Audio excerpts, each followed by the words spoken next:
Olá pessoal, falar de um tema que não é tão comum, mas que é uma situação que na prática dá muita dúvida e que é muito importante no sentido de prognóstico, vamos dizer, prognóstico visual, que é como avaliar a função visual de uma criança com hipertensão intracraniana. Vou fazer só um breve comentário para reavivar o nosso conhecimento. O paciente que tem hipertensão intracraniana, né, que seja tumoral ou pseudotumor cerebral, ele tem um papiledema e tem um defeito de campo e normalmente a acuidade visual é normal. E a gente consegue acompanhar, vamos dizer, clinicamente se o paciente tem ou não a pressão intracraniana aumentada através do fundo de olho com o papiledema. Então o papiledema é fundamental para eu saber se o paciente está bem controlado da pressão intracraniana ou não, né? E aí eu faço o exame de campo visual, né? A acuidade visual costuma ser normal durante toda a evolução. O campo visual é fundamental para saber também como está o status da função visual, se tem uma perda grave ou não, e se está progredindo, né? Muito bem, mas quando você tem uma situação onde você tem uma criança de 5 anos que não realiza o campo visual, isso é claro, mesmo computadorizado, manual que seja, ou seja, você não tem esse parâmetro, né? Você só tem a acuidade visual, que não é um bom parâmetro, que seja para adultos, que seja para criança, né? Como eu já falei, é um parâmetro que só vai estar alterado nos estágios finais, então eu não posso contar com a visão para saber como que está, enfim, a atividade da hipertensão intracraniana.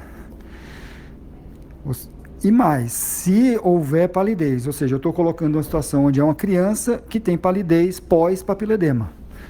Então eu perco o edema como parâmetro de atividade da pressão intracraniana, da hipertensão intracraniana. Então é uma situação bem específica, onde eu não posso contar nem com o exame de fundo de olho, né, com o edema, para saber se tem a pressão intracraniana aumentada ou não, e também não posso contar com o campo visual para me dizer se essa doença está em atividade ou não. Então eu perco os dois principais parâmetros do segmento do paciente com hipertensão intracraniana, de novo, que seja tumoral ou não.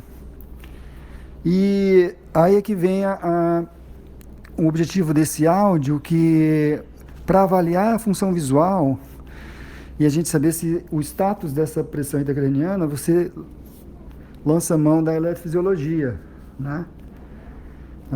Do potencial visual evocado. E com padrão reverso. E isso eu fiz agora recentemente. Uma criança que teve um diagnóstico de um tumor intracraniano e foi ressecado. E depois da cirurgia ele ficou com um higroma, né? O que os neurocirurgiões chamam esse líquido remanescente da retirada de tumores muito grandes. Eles ficam com esse líquido subdural, é quase uma hemorragia subdural, é um líquido.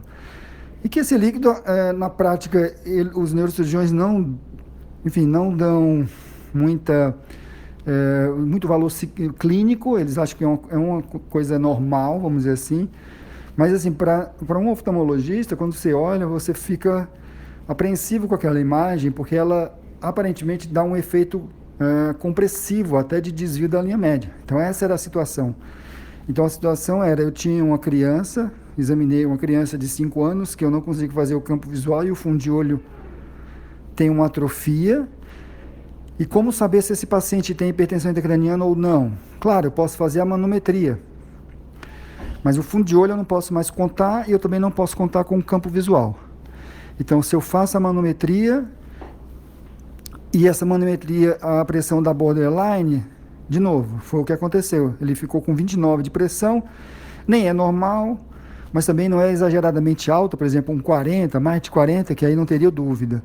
Então, ficou aquele borderline, e aí a gente vai lançar a mão do potencial visual evocado para fazer o segmento. Então, a gente vai fazer um potencial visual evocado agora, num D0, vamos assim dizer, de baseline, vai fazer imediatamente dois, com um intervalo de 2 meses, 2 exames, e aí a gente vai ter, vamos dizer, um status da atividade dessa pressão intracraniana, né? Porque se o exame mostrar que está havendo redução da função visual, a gente aceita que essa pressão intracraniana está em atividade, ela está alta e está comprometendo o nervo óptico. Essa que é a questão. Porque clinicamente o paciente está bem, ele não tem indicação de um procedimento cirúrgico. Não tem indicação. Mas se o potencial visual evocado mostrar uma diminuição dos parâmetros, ou seja, comprometimento progressivo da função visual, os neurocirurgiões já estão preparados para colocar uma válvula nessa criança para reduzir a pressão intracraniana. Essa é a questão. Então, em resumo, é isso. Assim, a eletrofisiologia, mais especificamente o potencial visual evocado, como um parâmetro importantíssimo em situação muito específica. Criança com suspeita de hipertensão intracraniana, mas o nervo é atrófico e não pode fazer o campo visual. Ok? Um abraço a todos.